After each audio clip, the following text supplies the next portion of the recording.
Good afternoon. Good to be out there today. I thought we had a good workout. I thought the players did a good job flying around. Questions? Josh Hicks, what are you doing with him this week? Josh Hicks is going to help us simulate Amir Abdullah. You know, while he continues to learn the safety position, we got to put somebody back there.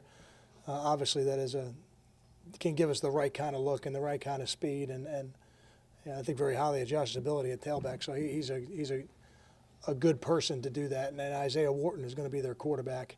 You know, we just felt like we needed a quarterback back there who's a little bit more of a threat as a runner. And Isaiah throws it fine, but we needed somebody who's a little bit more of a threat as a runner. And when we get to third and long game plan, we'll probably use a different quarterback. Why Wharton and not Verbitsky, since he did the running quarterback thing the last time?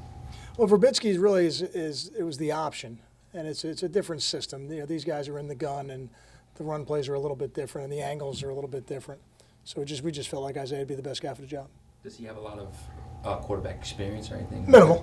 Minimal. But the look we're looking for is more about the quarterback as a runner. And then, again, we'll deal with the passing part of it because their quarterback is an effective passer and a much improved passer from last year. But we'll deal with that more as the week goes on. When you see their quarterback's completion percentage, is that a result that they take a lot of shots downfield, or it's just a little lower than you might expect? They take shots down the field, but they throw a fair amount of bubbles and screens and passes like that as well. And I think what you probably will find is as they get more comfortable with him in their system, they'll give him more and more. You know, not that dissimilar to what we saw last week. You know, the more comfortable a guy is in your system, the more he can do, and the more stress you can put on a defense. They have two receivers with almost the same exact stats, same catches, same yards, same touchdowns. Do they have a number one receiver? I don't know if you have a corner you like to put up on number one receivers, or it's generally not the way we play.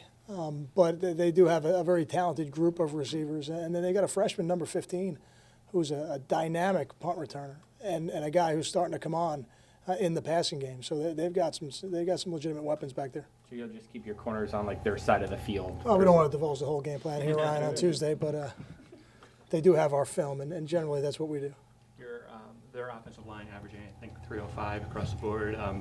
Is it more physically imposing? What do we average? I think about 300. All right. So I mean 5 pounds.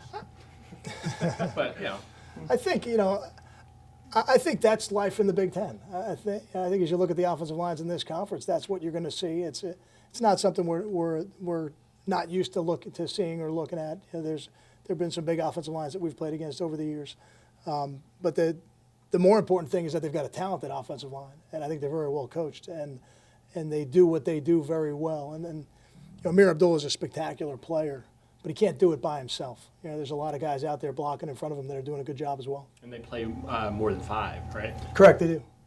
Kyle, obviously the flood. Appreciate the shout out. The spread has many origins, but did you think the Rich Rodriguez offenses you saw in the mid-2000s like kind of helped kickstart the spread wave? Or I would say that Coach Rodriguez's success certainly plays a part in it because people get to see that on a national level, and a lot of times it trickles down from college into the high school level. What I see from Nebraska resembles a lot more of Nevada and the pistol than it does what Coach Rodriguez did. You know, what Coach Rodriguez did was more with one or two backs in the backfield on the same level as the quarterback. And what you're seeing from these guys is a little bit of that, but you're also seeing a fair amount of pistol and some pistol run game. So, we had a chance to visit out there in Nevada a couple of years ago, and the coaches, they were very good to us in terms of sharing information.